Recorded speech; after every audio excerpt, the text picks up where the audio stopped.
Hi, I'm Jeremy from International Sportsman. Today we're looking at the Remington V3 Tactical.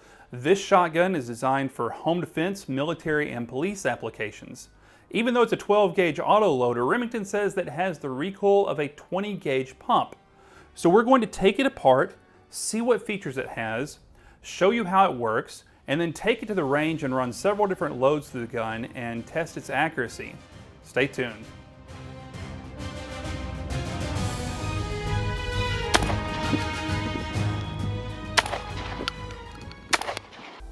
What makes the shotgun different than other auto loaders on the market is the VersaPort gas system, which uses two short stroke pistons to drive the bolt back.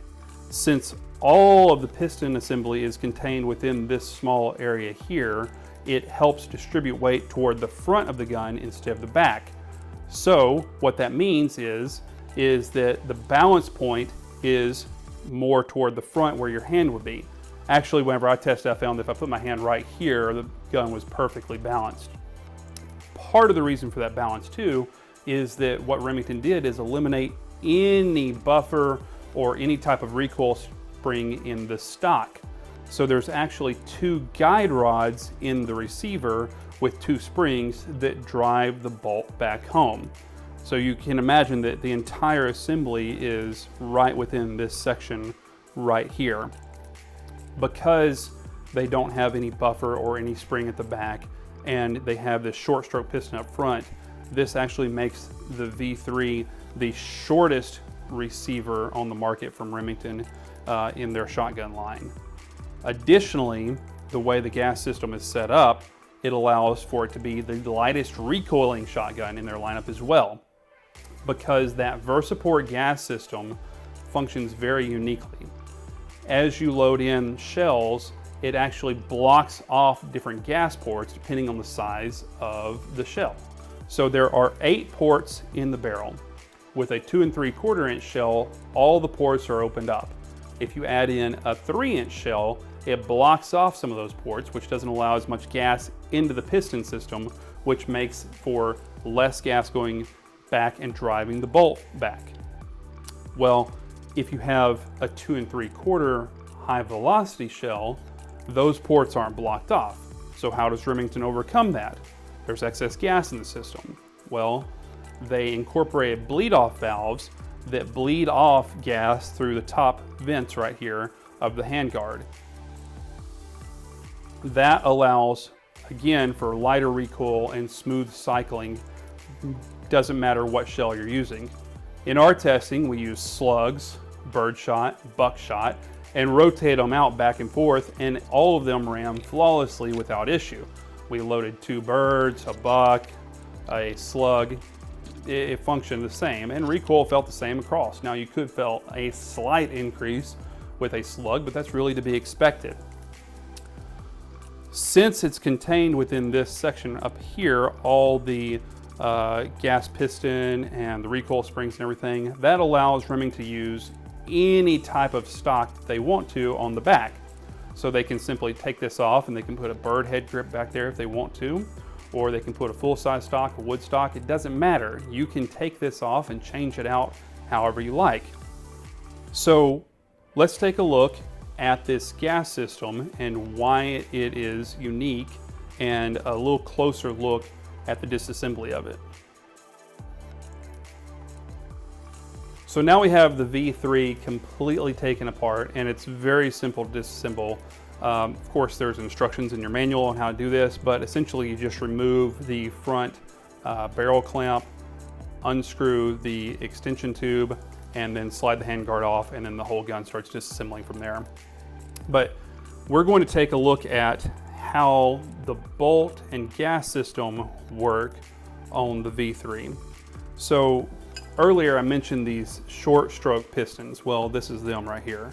So you see that they move freely in here. The gas ports that are in the barrel are behind this system right here. Now, there are 2 screws that you can take out and remove these pistons completely, but you really only need to do that when these get very dirty and then no longer move freely. You can just take them, pull them out like this and wipe them down for cleaning. But you know, if they start gumming up or getting really, really nasty, undo these front bolts, take this out. You can clean this assembly in here with a 40 cal brush, and then put it all back together. A little light oil on this is all you need. Now, if you'll see, there are 4 lugs here, which correspond to the 4 lugs on the bolt face. And this carrier moves back and forth on the bolt. With the carrier back in the position, like it's coming into battery, the bolt slides into the barrel, the carrier moves forward. As that carrier moves forward, it actually locks into the barrel. You can see that it does not come out. Now, we have our pistons here, and the pistons interact with the carrier itself. So as this piston moves back, it unlocks the carrier, which rotates the bolt and allows it to go backwards. You notice these pistons do not move that much. So again, when the carrier is forward, pistons, right, they're all the way forward at this point, and it moves back, unlocks the carrier, bolt comes backwards, so it's moving about 1/2 inch. That's it. That is why there's low recoil on this gun, because it delays the opening and slows down that bolt just a little bit. Now, the whole assembly here itself rides on the spring-loaded guide rods, which we mentioned earlier. So if I take the spring off just to show you how it works, the guide rod fits inside of the carrier like this. The bolt in the assembly rides upon this guide rod, and then when it hits the back, the springs push it forward.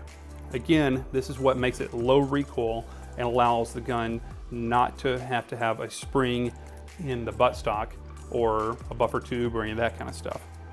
These are very simple to clean. Of course, you just take the spring off, wipe it down, and then reassemble.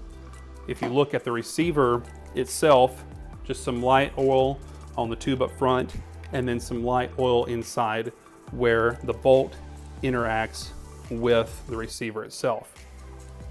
Now, one thing that I didn't mention earlier, but now that we have the shotgun apart, is that in the magazine tube, they have this red carrier, and this allows you to quickly and visually see that you're out of shells. So you can quickly turn the gun, see a bright red, and then you know that you need to reload. Speaking of reloading, the shotgun was able to hold 7+1 instead of 6+1 as listed on the Remington spec sheet. We were able to consistently load this, and the gun cycled without any issue. For testing, we used a variety of birdshot, buckshot, and slugs. The slugs that we were using were designed for rifle barrels, and even though this does not have a rifle barrel, we were able to hit a small 4-inch target pretty consistently on this hostage swinger here. And we finished up by shooting quite a bit of birdshot through it, number 8. If the gun will cycle birdshot, then you know it will definitely cycle the heavier loads. When we tested the slugs, we were able to get an average group size of about 4 inches at 30 yards. This isn't bad considering that it doesn't have a rifle barrel, and the shot that we're using is designed for rifled barrels, not for unrifled shotgun barrels. So that's a look at the Remington V3 Tactical. Some final bits of information for you. It is 39.5 inches overall length, and it weighs just a little bit over 7.5 pounds. Now the MSRP on the gun is $1,024, and that kind of makes sense at this point. You've got your excess front sights, which are about $100. You've got an extended magazine tube, which is about another $100. You've got the front M-lock clamp. You've got the extended charging handle, and then you've got the extended bolt release. Combine that with the uniqueness of the Remington VersaPort gas system, and it all kind of starts to make sense. If you're in the market for a tactical or home defense type shotgun, this should be something that you at least take a look at. If you want to see more photos and read the article, check it out on internationalsportsman.com. Don't forget to follow us on Facebook and we'd appreciate it if you hit that subscribe button. We'll see you next time.